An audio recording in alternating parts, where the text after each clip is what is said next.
ঝরঝরে সুন্দরবন পোলাও দেখতেও সুন্দর, খেতেও মজা। আসসালামু আলাইকুম গাইজ, সবাই কেমন আছেন? আমি রামিম লাইফস্টাইল থেকে সুন্দরবন পোলাওর রান্নার রেসিপি দেখাবো। চলুন দেখে নেওয়া যাক কীভাবে সুন্দরবন পোলাও রান্না করতে হয়। আমি একটা কড়াইয়ের ভিতরে পরিমাণ মতো তেল দিয়ে দিয়েছি। আপনারা চাইলে ঘি ব্যবহার করতে পারেন। আমি এই জায়গায় তেল ব্যবহার করতেছি। এই জায়গায় আধা কেজি চিনি গুঁড়া চাল নিলাম, ধুয়ে পানিটা ঝরিয়ে নিলাম। হালকা আছে এগুলো ভেজে নিতে হবে। এ দেখুন আমি কিভাবে ভাজতেছি, হালকা আছে ভাজতেছি।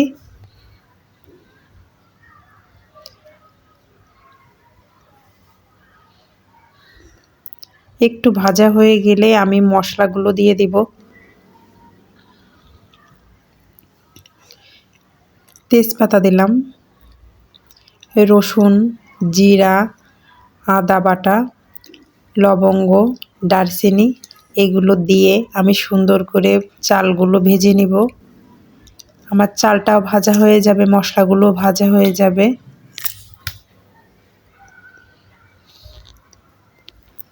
এগুলো আমি হালকা আছে ভেজে নেব।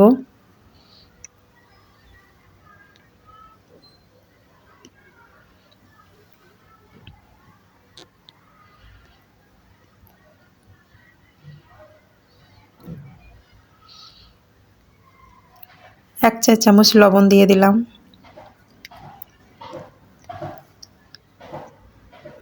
হাফ চা চামচ হলুদের গুঁড়া দিয়ে দিলাম।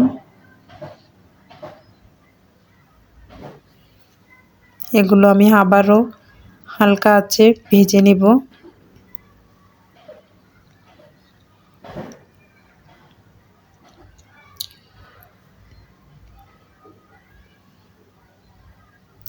কিছুটা কাঁচামরিচ দিয়ে দিব।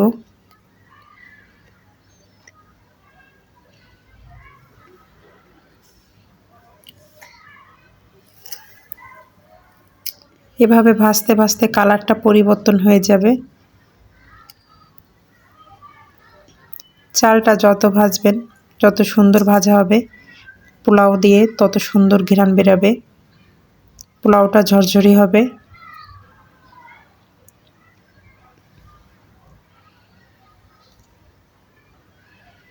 এই জায়গায় আমি 1 কেজি পানি দিয়ে দিয়েছি। ঠান্ডা পানি ব্যবহার করলাম কিন্তু।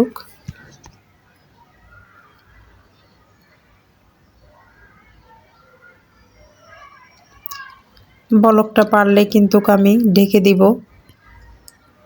আমি বলকটা পারার অপেক্ষায় থাকলাম, জালটা বাড়িয়ে দিলাম।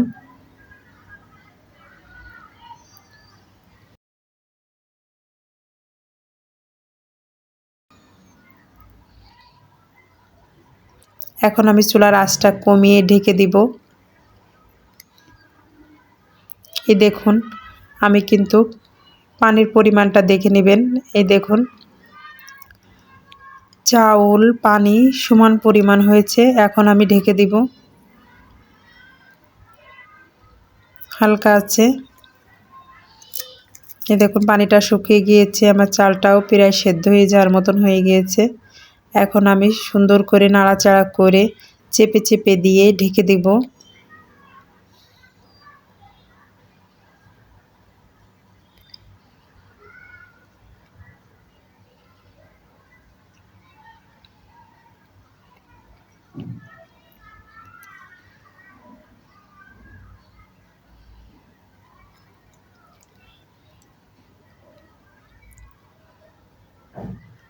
এখন আমি আবারও ঢেকে দেব 2-3 মিনিটের জন্য।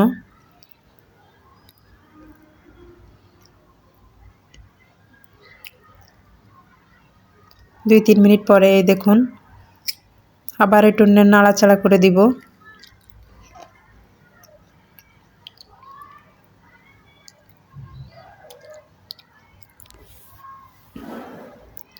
নাড়াচাড়া করে আবারও চেপে চেপে দিয়ে আবারও ঢেকে দেব।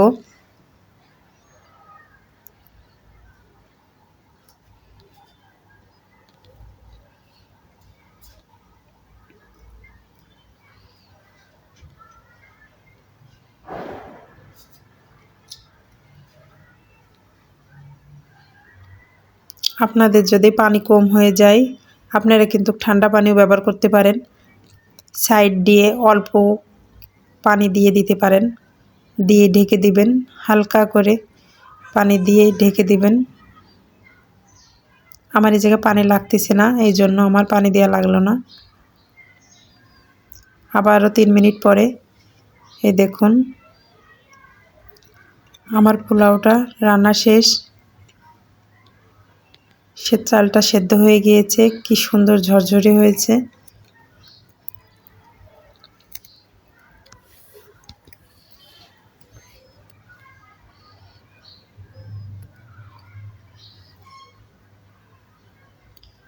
এই দেখুন আমি এই জায়গাটায় কিছুটা ধনেপাতা দিয়ে দিলাম কুচি করে, পেঁয়াজ ভেজে রেখেছিলাম সেগুলো দিয়ে দিলাম, কিশমিশ দিয়ে দিলাম। এবার আমি ঢেকে দিব, আবার 2-3 মিনিটের জন্য ঢেকে দিব। এই দেখুন আমার পোলাওটা রেডি। সবাই সুস্থ থাকবেন, ভালো থাকবেন। নতুন ভিডিও পেতে গেলে সাবস্ক্রাইব করবেন, লাইক করতে ভুলবেন না, কমেন্ট করে বলবেন।